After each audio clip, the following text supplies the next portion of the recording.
Sanibonani, semina uBanzi Maseko. Namhlanje-ke sizokhuluma ngoku-expanda nokusimplifya ama-algebraic expressions. Sisho ukuthini ngoku-expanda na?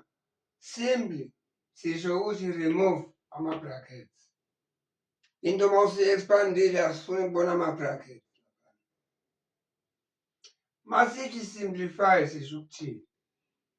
Sisho ukuthi thatha into ende inciphise by adding noma usubtract ama-like terms.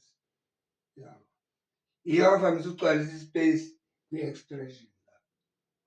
Sisebenzisa imithetho emithathu-ke uma sizo-expanda i-algebraic expression.